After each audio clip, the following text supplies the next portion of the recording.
Hey, you guys. Oh, hello, fairies. Um, so I've been having all of these things coming through this morning and just like situation after situation, but it's like the same theme. So I take that as that's time for a Tallulah talk.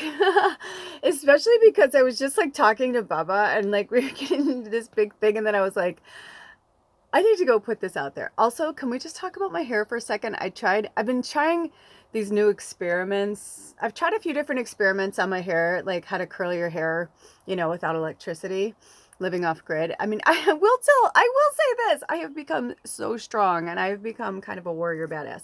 Anyway, I'm not hating it. I'm not loving it, but let's put it this way. I love the curls, but like where they fall or where they're falling isn't like my natural. I just kind of took it down, and I was outside with Bubba, so got a little. I don't want to put a brush through it because I think it'll ruin it. I don't mean to sound know like that. I would say girly, but I'm like, what is girly? But now I'm kind of learning like which. Now I'm like, it's just another form of learning, right? Like, either I'm just used to my hair looking like this and they're trying to get me to have, you know what I mean? Or it's I'm learning, okay, that direction doesn't work for me. Maybe I should go in that direction. Also, I'm gonna put some oils on. I just washed my hands. So the thing that's been coming up, this like running through theme that keeps coming up, um, is about this kind of learned behavior. And this like, well, that's just who I am, or that's just, the way I've always been, or that's the way it always is. I just realized I didn't put stuff on my face. Actually, if you guys don't mind, if you don't mind my, whatever, I'm gonna do one of those videos that I don't know what is it that with people wanting to watch people get ready. What is that? I mean, if you think about it, it's kind of bizarre. You know what I mean? Like, why do we want to watch each other? Like, do we want to watch each other's, um, habits or like, things that they do? Anyway, I don't know. Alder and I washed our hair last night, and so I'm feeling a little saucy. Every time I washed my hair, I feel really saucy because I hadn't washed my hair for like 3 weeks. But I sometimes I have to. I know what you're gonna say. People are like, don't do that. My One of my husbands was a beauty expert, and every time he's like, stop pulling your face, like he's like, stop doing that, it's such so bad. But I don't know, my face likes it. My face likes to be, I like it. And I'm like, you know what, Alder, and I don't care how wrinkly I am, and I don't really care what anybody else thinks, so it's my face. I just love oil. I love feeling like oiled down or lotioned up or whatever. Yeah, see, it keeps wanting to go this way. Maybe I should just leave it and wear it down. I'm so used to wearing a hat because I'm I can't curl my hair or do my hair. Oh, whatever. Let it. My hair has got a mind of its own. So we'll just let it. So the learned behavior, just like that, right? Like, I'm 51. I mean, there's some beauty regimens that like stay with me and have stayed with me over the years. This is why I just put oil on my hand. This is why my hair looks oily all the time. Like I just washed it, um, but it's like maybe, now I feel like my hair's like, well, what if I want to go this way or what, I remember I don't know when it was, but one of the times I went home, my sister, um, was like, we have naturally curly hair, and some of our family members do. Hold on. When I was going to stop it, it was 4 minutes, and then it was 4:01. So if you want to take those as angel numbers, anyway, I'm like, it's weird, like kind of. I'm sorry, I don't mean to be like this, but when you're like, you have a different hairstyle or something new, and you're just like, feeling it out. Anyway, but yeah, she's like, you know, do your hair like it's naturally curly or whatever. She's like, I did it. She's like, I didn't love it, but I didn't hate it. She's like, it was interesting because my sister's always been very quiet, always.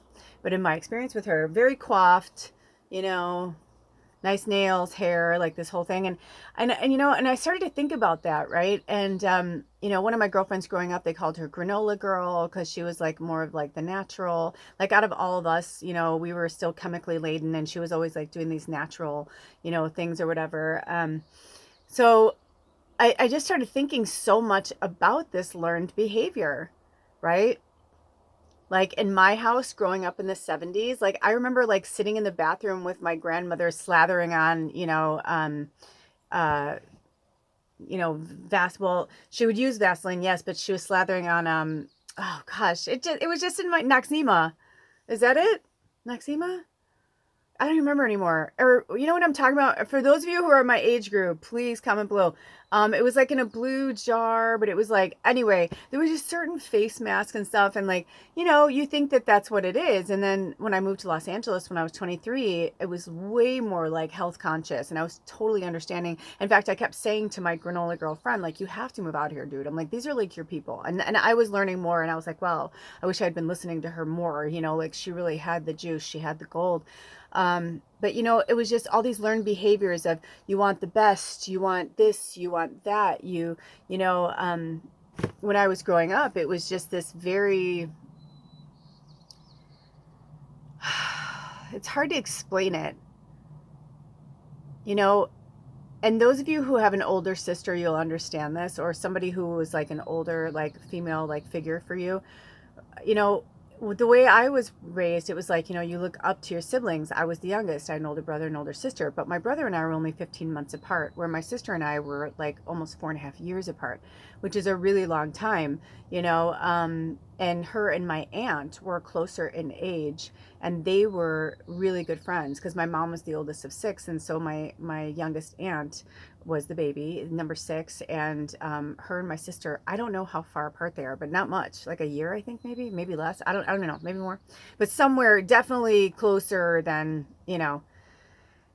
and I would watch them, and I get that they were children and they didn't know any better or whatever, they were just whatever, but like, I'm just, and this may make me a dick, but I'm just speaking truth. But my aunt was really mean to me. She was a bully. She bullied me. She bullied me a lot in private and scared me. Like I was afraid of her. I was absolutely afraid of her. She just had this darkness in her, this meanness, like she was just mean. But she also had this like loving, silly, goofy. And so when the mean side would come out, I was just like, I listened because I didn't want to see that mean side, And then as I got older, it's like my parents and my family, it was like that too. There was so much control, and there was so much anger and disappointment. And a lot of who've been walking with me for a long time know, like, many moons back, I went home for 2 family weddings. And I say back to back because one was in August and one was the following year in October. And for me, that was a lot, to go home. When I was younger, I used to go home all the time, and I lived in Los Angeles, home in Chicago area. But since I moved to the Pacific Northwest, it's like I just really didn't want to go back.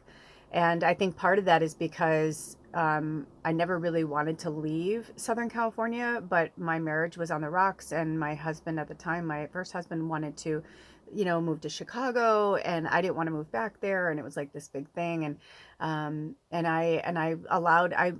was trying to be a good wife and be dutiful, and so I did what I was supposed to do.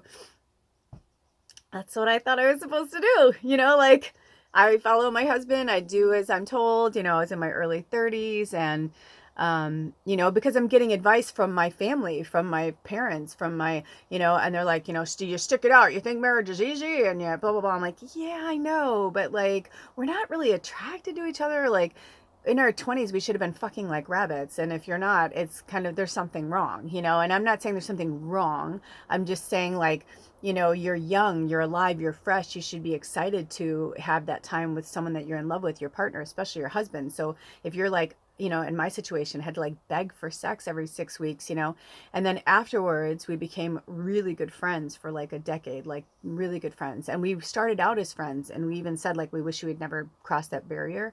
But we were attracted to each other, and I think if we had just probably screwed around for a while, probably would have went back to being friends. But anyway, we moved in together, and then I got pregnant, yada yada yada, and then we lost our daughter, and just a lot of stuff happened. And so our marriage just never really, it was a lot of trauma in our 20s. And we were both being told by our very, militant families and backgrounds, like how we should be, who we should be. And when I look at my whole life now, and I have this really rare gift of being able to look at 5 decades, of my life and time and people and situations. And I've had the privilege and the honor to live in different states and meet different people and, just everything, and also to be sober, because so much of my life I was a drunk, I was an asshole, I was the bully, I was the manipulator, and because it was taught, it was learned behavior. And now when I tried to show them like a side of me, it's like they don't want to see that. They don't, and they were like, doing the same pics and the same type of bullying and the same type of things. And I was just like, whoa, you're older than me. What is happening? And then I'm like, yeah, I get it, because they're not happy. And if people aren't happy, it doesn't matter how old they are, they will rip apart and tear apart somebody else's life. And happiness is an inside job. And there's no one that can make you happy but you. And it has taken me this long to really, really understand that. It's also taken me this long to realize like how much I was manipulated and lied to, about who I was and what I should be doing with my life. And, having other people make decisions for me. And in their defense, it's like, I get it, because I was such a mess. They were all so terrified. And I was, it was one thing when I was younger and I'd be like, I'm going to kill myself. And I eat a whole bottle of aspirin. My aunt's got to stick her hand down my throat, the one that passed, that I spoke about, and some of my other Tallulah talks, like that was the first time I tried to kill myself. And then it wasn't like, oh my God, she took a bottle of aspirin, she tried to kill herself. Like most of my friends' parents were. No, my family was like, God, you'll do anything for attention. And I'm like, I'm a teenager. I'm a preteen. I don't even know if I was 13 yet, but I was like 12, 13. I was hovering in that area. My parents got divorced and my family scattered to the winds. Like one minute I was living in a house with my big brother, my big sister, my mom and my dad, and the next minute I'm living in a house, by the way, and next minute I'm living in a 2-bedroom apartment in the second floor, 3 floors. I can hear people above me, people below me. My mom's gone for days at a time, off fucking her boyfriend, doing her thing. My sister's off fucking her boyfriend, doing her thing. My brother's living with his, my dad, and I'm sitting by my fucking self. Day after day after day after day. And they would ply me with gifts and food. I mean, no wonder why at 13, 14 years old I'm like letting these guys like sneak into my apartment, and we're smoking cigarettes and smoking weed and drinking and like doing all those things. It's like, I shouldn't have been smoking cigarettes and drinking at 12, and I was. The New Year's Eve because I turned 12 in December, and that New Year's Eve, my friend Michelle and Davina and I, rest her beautiful soul, we were fucking stealing champagne because we were at her parents' house. And I get like, people are like, oh, that was the time, the 70s, the 80s. Like, yeah, I mean, sure, I get it. But at the same time, it's like, we were fucking children. When I see that age now, and we were watching a movie, Alder and I were watching some movie, and it was about this little boy and the projects, and it just hit too close to home because my mom and I got on the list to live in the projects. And so the projects, as they called them, government housing, and it took, we went on the list when I was 12, and I think by the time we got in, I was like 15. And my mother and I were in the minority there, and so it was very interesting. And I've had a very broad spectrum of looking at the world. I went from like living in this nice house with my family, having, nice clothes and going on vacations. And, we had even a little summer, I wouldn't call it a summer home, because we had like 3 trailers that stayed on property, but we owned the property on a river in Indiana. We lived in Chicago, like we would regularly go there every summer for I don't know how many years of my life. Shared it with our grandparents. It's like in one way I had a very normal childhood. Like my grandparents didn't drink. They made it very normal. But on the other spectrum, it's like we can have this wonderful weekend together, and then it's like the next weekend we don't go, and my dad gets drunk and he and my mom fight and he's beating the shit out of her. It was just so. And then all of a sudden my mom finally, got up the courage to leave him after 18 years. And then I was like dumped off in a fucking apartment building. And when I would try to talk to my family about it, they're like, oh my God, how many times do we have to hear about this? I'm like, I guess maybe until you fucking like understand what I really went through. And my brother, like one Christmas, my brother just lost his fucking noodle. He lost his noodle. Honestly, that had never occurred in our family. And it was so off-putting that like nobody knew what to do. And it was at my mom's house. And, every year when my grandparents were alive, they had Christmas Eve at their house. That was just the way it was, right? Well, after they couldn't have it at their house anymore, it started to, be at different family members' houses. My mom had the biggest house. So at first it was at my mom's all the time. She had a beautiful 130-year-old Victorian mansion, gorgeous, lots of room for a big family, six, my mom's one of six, and all their spouses and then their kids. And then like at that point there were we were the grandchildren, but like them, my mom's grandchildren. So we're all sitting around in the dining room, and I don't even remember how or why. I couldn't fucking tell you. And even now I'm going to be paraphrasing from my experience and my view of it. But we were talking about something that had happened, and my brother's like, "This is so nice." He's like, "I haven't been here," because he barely used to come to like our family's Christmas stuff. My mom's side of the family, he would stay with my dad's side of the family. It's like all of a sudden my family just divided. My brother went to live with my dad. My mom wanted him to live with us, but he wanted to live with my dad. She gave him the choice because she's like, he was 14. I wanted to give him the choice of like, does he want to live with his dad and stay? He wanted to go to, I don't know if he wasn't, I think he was in high school. He was starting freshman year, or he had started freshman year. My mom's like, I don't want to, if I take him with me, I may, because my mom was looking at a different area that was cheaper in town that actually had the better high school. So my mom was like trying to get me, but it was newer high school, because my town had gotten so big. When I was growing up, there were 30,000 people in my town. I think when I moved away, there were 36,000, and now there's like 150. So it grew so much because it was, Chicago, like suburb, but like, they kept pushing people out and the families and stuff, and there were like farms. And, my Uncle Lloyd became like a gazillionaire because he owned so much farmland, and he had bought different land. He had like, I don't know what struck him to do it, but anyway, he was one of the richest men in our town. And it was actually kind of cute because my family, sorry, I don't know if that went down for you guys, but I can't, all of a sudden it went down, but it could be because of the way the sun hit. But long story short, it was just weird the way like everything broke apart, and both sides of our family, like basically there were like 3 or 4 families within my family that were the founding families of my town, which is why I understand why Alder was drawn to come back to this area where we're living now, because this is literally, this is the Sklallam tribe. Like they're the oldest Native American like tribe up in the Pacific Northwest for over 1,000 years where his family is from on his mom's side. But also on his mom's side, the Fitzgeralds were one of the first white families up here on the peninsula. So like we both have like these very parallel, interesting, lives. Like, and anyway, I didn't want to go off on a tangent, but I was just trying to give you like a full spectrum of like who I am and who I've become, and like realizing these things, like really having these moments where I'm like, this is learned behavior, or that is learned behavior. That's the way this person was. So that's why we were like this, and this was like this, and that's why.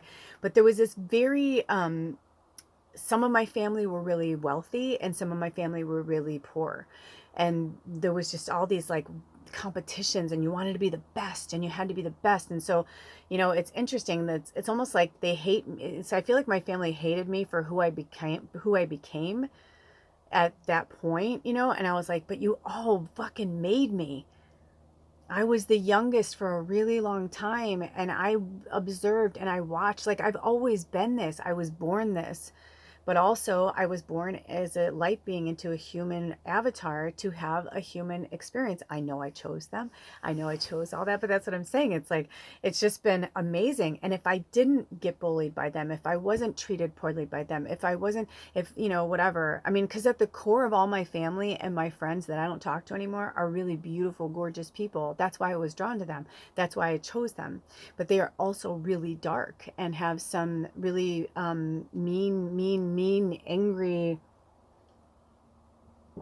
horrible, energies too. I'm like, I feel like this kind of 70s Farrah vibe going on.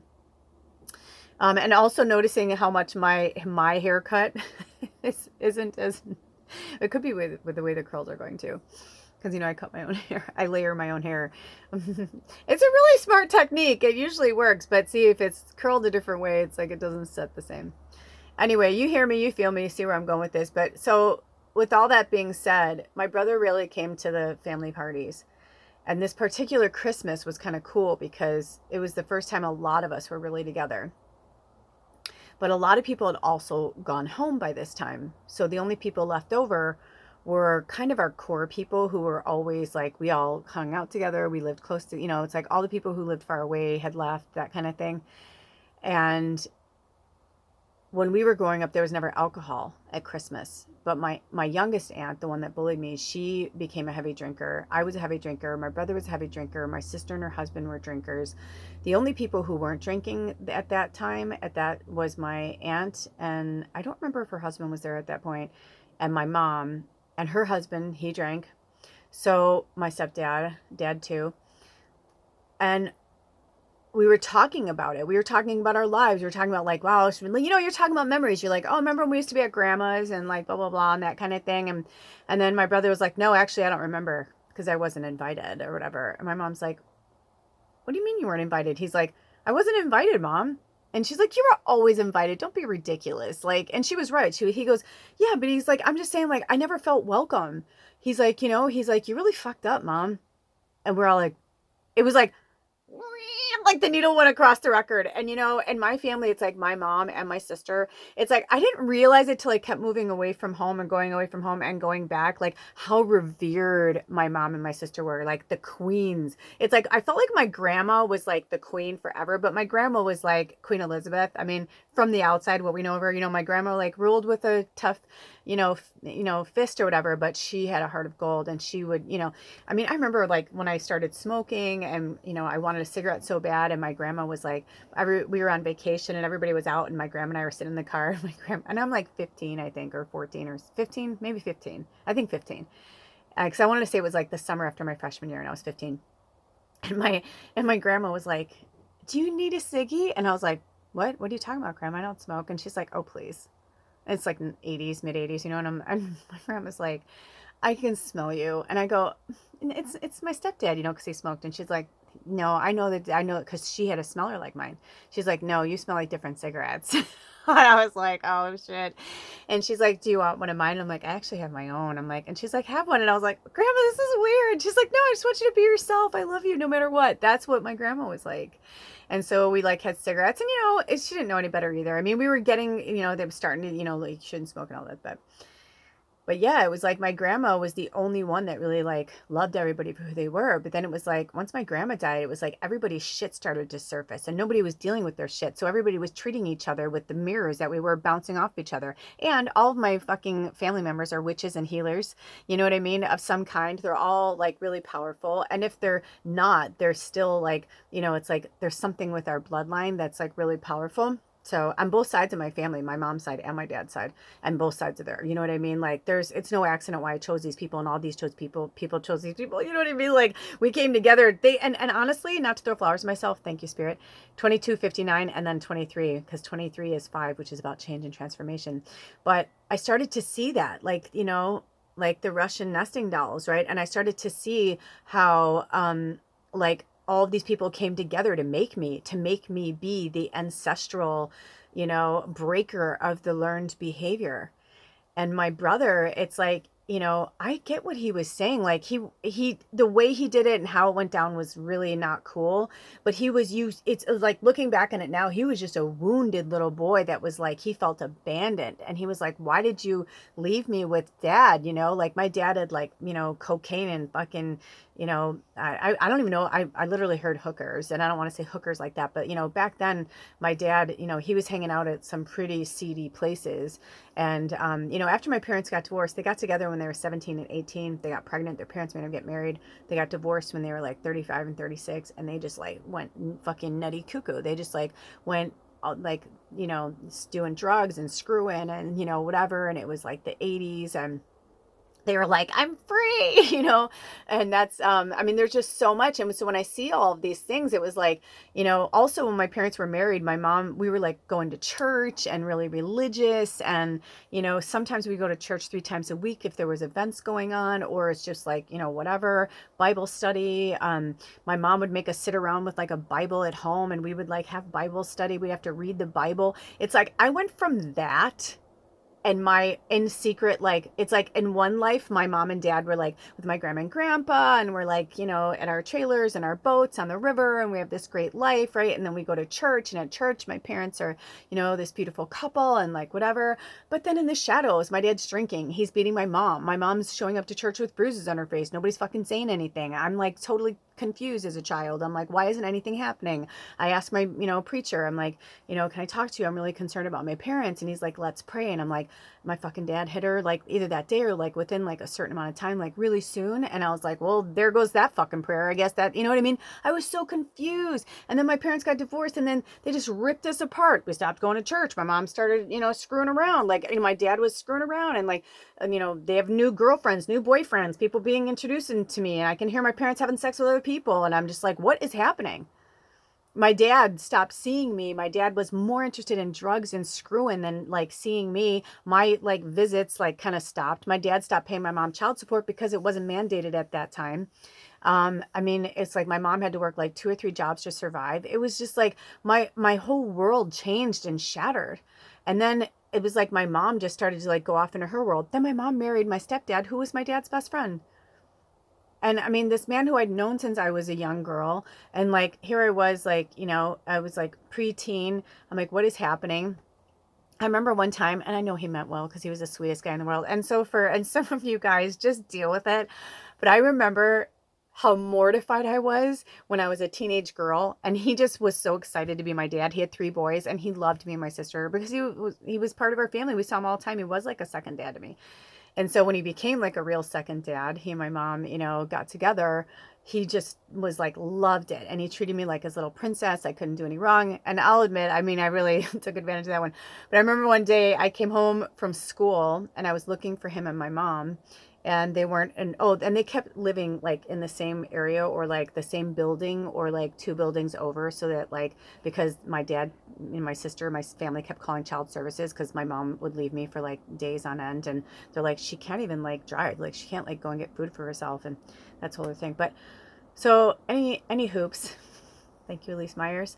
I just remember like I went over to their apartment, and I walked in, and I was like, where's mom? And he's like, oh, she's still working. I'm like, yeah, I thought I didn't see your car in the parking lot or whatever. And I was like, what are you doing? And he's literally like, all of a sudden I looked down, and it was like the moment like in 16 Candles, where you're like in the movie 16 Candles, where she's like mortified, you know, I forget what it was now, but that was me. It was like, I was like, oh my God. And here he has my underwear.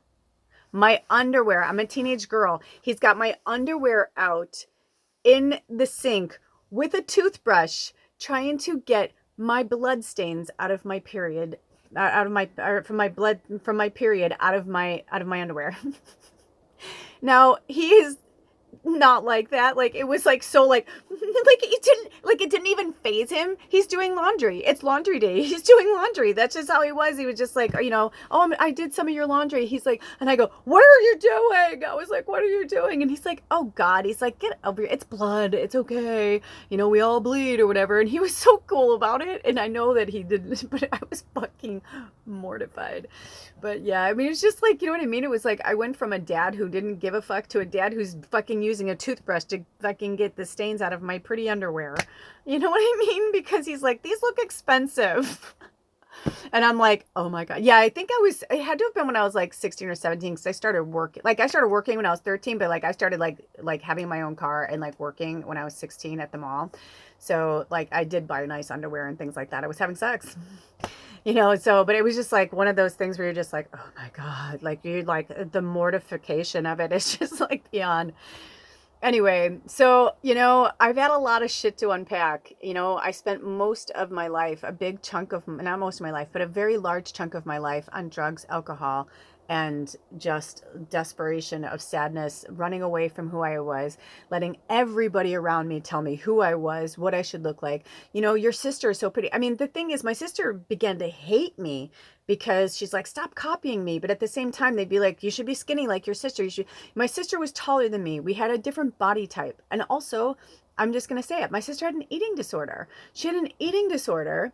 and, you know, body dysmorphia. And that had nothing to do with me, but everything to do with our family and the pressure of being beautiful and skinny and the things that our parents and our family and the culture and society put on her to make her feel like she needed to be so skinny and perfect. You know what I mean? It's like, and then I tried to do that. I tried to do the same thing. I tried starving myself, diet pills, all my, you know, my girlfriend Michelle that I was talking about. I basically lived with Michelle and her family, like literally.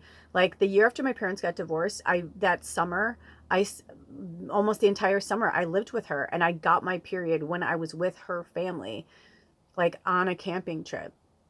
You know, it's like, it was just like her mom was there for me, not my mom. And the truth is, I was kind of glad because, you know, it's like she made it such a beautiful thing that when I walked in the house, when we got back from the vacation, I walked in the house and my dad and my brother were sitting at the kitchen table having dinner. I don't know where my sister was. And my mom was like at the stove. And I just remember I walked in and I'm like, I'm a woman now. And my mom's like, what? And her mom walked me in, you know, because she wants to talk to my mom and be like, holy shit, your daughter just got her period with me. Luckily, she had 4 daughters, so it was fucking perfect. You know what I mean? And like her dad was like a Superman, sweet man, like my stepdad, you know, super sensitive. My dad was like, oh, like my dad didn't know what to do. My brother goes, what? He's like, fucking gross, man, or something like that. Like my brother could swear, but like if we swore, my sister and I, we got in trouble. My brother would get yelled at, but it was like, nobody really said anything. But he said something like that. My brother was like, ew, gross, I'm eating, mom, ew, like that. And my mom was like, oh, you know, but it was like, I'm a woman. And she made me feel like I was a goddess, like it was okay, even though she put this thick, you know, maxi pad in like 1983, you know, between my legs, like trying to help me like figure it all out, you know. But that's what I'm talking about. It's like some parents were good and like talked us through things and helped us, and some parents didn't. And that's just, you know, so we all have shit to unpack. We all have inner child trauma. I love my family. I forgive everything they've done. I really truly do. But I can't be around them until I feel like it's time, or it may never happen. You know, I hope that they come to this type of like awakening and enlightenment of their own through their own process of their own beliefs, whatever, you know. But you know, there's just been too many things that have been going around lately from so many different angles that I'm like, these are such learned behaviors, especially because I've been watching certain people that I've been following on YouTube now for like 4 or 5 years, because YouTube was not something that was like in my orbit, and then it became in my orbit. I was really into Facebook, then I got into Instagram, then I got off of Facebook, then I was on Instagram, then I got into, you know, YouTube, and then I got off Instagram. I don't even care about those accounts. I just deleted them. All those pictures, all those stories, all those, you know, whatever. But I'm like, I don't fucking care, because that's who I was. You know, now my stuff on YouTube, I feel like it's meant to stick. Like it's meant to be there. And the things that aren't, Spirit had me, you know, take it off. Maybe I'll put it back on someday. Maybe I won't. But, you know, because we grow and we change and we evolve, and we're supposed to. We're not supposed to stay the same. So when people push us to stay the same, it's like, no, I don't want to stay the same. Nothing changes. Watch nature. I feel like nature has been really teaching us, you know, like, oh, well, always, right? But it's like, but I feel like, you know, in these like recent years when we've all become more awakened to understanding the spirituality of planet Earth and Gaia and how much power she has, and, you know, spirit, God, creator, manifestor, whatever you want to believe in, spirit guides, everything's different. It's different for everybody. But I'm just realizing just like how wonderful and magical and powerful and cool all of this is, and that, you know, I'm just learning to not have emotional attachment the way I used to, because I worked through it. And I only had the emotional attachment to it because I was kept going back to the emotional energy of it, the memory, instead of learning about it and seeing it from the outside.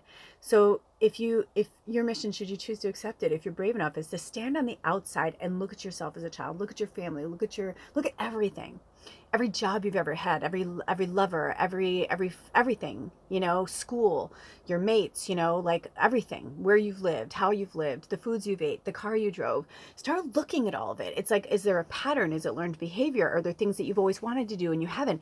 Do something different today. Just one thing. Do one thing different that you would never do. Like, I did this with my hair. I don't normally wear my hair this way. I usually go that way because this is my better side. So, quote unquote, right?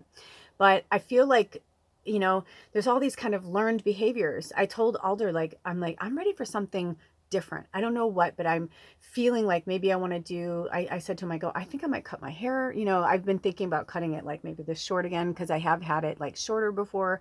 You know, I don't know, but I'm just feeling like there's something different that I want to do, because I don't want to keep seeing the same, you know, look and the same face. And for me, that's me. Like, I feel like, yes, it's me and I love myself, but I also want to understand more about who I really am, and not who I've become or who I emulated to become who I've become, if that makes sense.